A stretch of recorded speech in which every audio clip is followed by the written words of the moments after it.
Bonjour à tous, je voulais vous faire un déballage du Nook Color parce que je trouvais l'emballage assez joli, assez bien travaillé. Donc on va l'ouvrir ensemble. Je l'ai reçu ce matin, j'ai toujours pas allumé.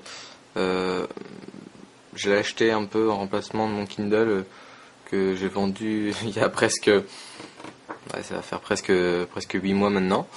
Donc j'expliquerai un petit peu plus dans le billet pourquoi je l'ai acheté. On va l'ouvrir tout de suite. Donc, en fait, ici vous avez un système qui est aimanté. Donc, vous avez une partie aimantée qui fait que ça se referme tout seul. Ça s'ouvre et ça se présente de cette manière-là. Donc, ça fait un petit peu, je sais pas, présentoir ou quoi. Dans cette partie-là, vous avez directement l'e-reader qui doit être 3-4 fois plus lourd qu'un Kindle.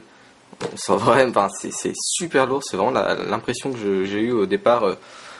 En l'ayant dans les mains, parce que je l'ai sorti juste pour regarder un petit peu le contenu de la boîte, et c'est super lourd, je sais pas combien il pèse. D'ailleurs autour de la boîte, je sais pas si on a des spécificités. Donc en fait, au niveau de la boîte ici, vous avez juste le logo Nook avec le contenu de la boîte. Si tu veux bien faire ta mise au point, mon petit. Bon, non, on ne fera pas. Donc à l'intérieur vous avez donc le Nook, le câble USB, l'adaptateur secteur et le guide de mise en route. Il ne fait pas 3G, il est juste compatible Wi-Fi. Après autour de la boîte c'est tout ce que vous n'avez pas grand chose. Sur le côté ici vous n'avez rien, idem de l'autre côté. Sur l'avant vous avez juste la photo du Nook avec... donc c'est vraiment l'aspect magazine qui est mis en avant pour ce produit. À l'intérieur, donc là, vous aviez l'e-reader, vous avez le guide de mise en route rapide qui vous fait les 1, 2, 3, 4 étapes pour l'allumer, pour pouvoir s'en servir. Mais bon, 5 étapes. Mais bon, après, moi, j'en ai pas spécialement besoin. Enfin, je le lirai si j'ai des soucis, mais bon, j'espère ne pas en rencontrer. Et à l'intérieur, ici, vous avez petite boîte dans laquelle vous avez, si ça s'ouvre, hop, un câble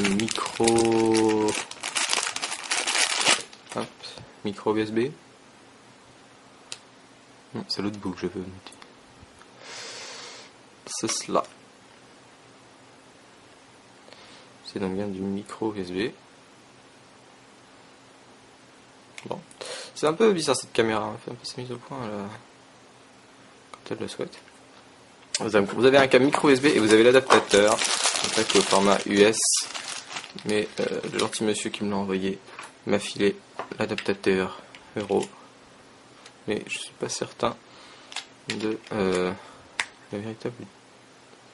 Enfin, si je peux le charger en USB, je verrai, ça sera peut-être plus, j'aurai peut-être plus confiance plutôt qu'en ce bout de plastique qui risque de me flinguer le truc. Donc voilà, au niveau de l'appareil, donc il est en coloris noir. Vous n'avez pas grand chose d'inscrit dessus. Ici vous avez, on va l'ouvrir directement.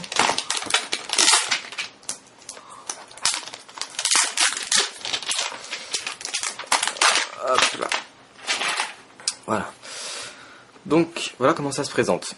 Donc vous avez du plastique, c'est du plastique brossé sur le contour, et à l'arrière vous avez une espèce de gomme, un truc qui accroche là, pour pas qu'il glisse, je suppose.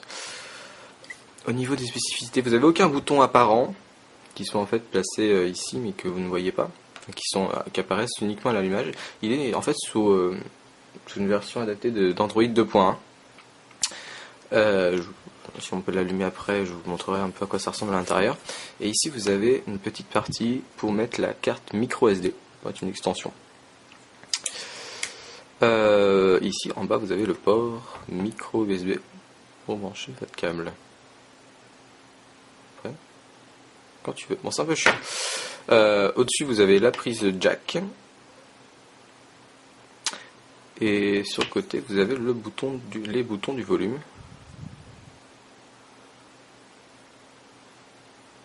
Voilà. Vous avez rien d'autre en haut sur le côté. Et ici vous avez le bouton d'allumage. Voilà. directement.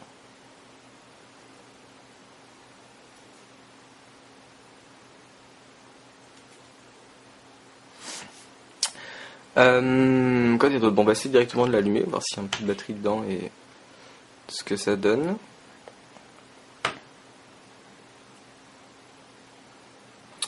Donc ce n'est pas un écran avec de l'encre électronique, c'est vraiment un écran LCD qui a une protection en fait par-dessus, qui fait que ça fatigue moins les yeux, soi-disant, que vous ressentez moins de fatigue par rapport à un écran classique LCD sans protection ni rien. Ouh, que c'est beau! Bon, salut madame, je m'en fous de la vidéo, skip. Les termes et conditions, je les accepte. Ah, c'est très beau. Central Time, peut-être. Alors, checking connection. Ouais, mais alors ça, je le remplirai plus tard, je pense. Je le remplis puis je le reprends après. On va faire comme ça. Voilà, donc j'ai entré mon mot de passe Wi-Fi, je suis connecté au Wi-Fi, il m'a demandé de créer un compte, chose que j'ai fait. D'ailleurs, il ne voulait pas que je mette l'accent sur mon nom de famille. C'est sympa, j'ai pas envie d'entrer une carte de crédit pour le moment. Don't add credit card. Donc voilà. Donc vous avez la possibilité d'acheter directement tout de suite en arrivant sur la home. Moi je vais là directement sur Noob Color Home, voir un peu comment ça se présente. Donc voilà, ici vous êtes dessus, donc là vous avez la barre de navigation rapide, je pense que vous allez avoir un petit tuto qui explique comment faire. Donc lorsque vous le lancez, vous avez accès c'est vraiment un menu Android de paramètres. Donc vous avez, hop là, la possibilité d'aller voir votre librairie, d'aller au shop, de faire une recherche. Les extras, je ne sais pas ce que c'est. Alors les extras, c'est les applications. Donc il est facilement routable. Vous pouvez ajouter l'Android Market dessus. Donc là, il est sous Android 2.1. Vous allez pouvoir le router facilement. Putain, là, pourquoi il me m'énerve? Et cela, il y a la con là. Je voudrais revenir. Bon, je ferai peut-être une vidéo plus complète du produit. C'était vraiment juste pour montrer à quoi ça ressemble et montrer l'emballage qui était assez soigné. L'aspect packaging est assez sympa. L'écran est vraiment très très bonne qualité. Bah, je sais pas s'il est vraiment moins agressif qu'un écran LCD classique. Je pense que je le verrai à la longue à force de l'utiliser. Je me vois bien lire dessus. Je me vois bien consulter des magazines et du contenu sur cette tablette. Je me vois bien aussi naviguer dessus. Donc à voir, je vous ferai un retour d'expérience dessus. Et je vous dirai un petit peu ce que j'en pense. C'est un objet qui coûte 240 €. Voilà, donc ça fait partie des tablettes les moins chères du marché. Et au final, je pense que ça peut être un bon compromis pour les gens qui ne veulent pas mettre 500 € dans un iPad, mais qui veulent juste avoir à consulter du contenu, soit sur un petit navigateur web, soit sur des applications tierces via Android Market. Voilà.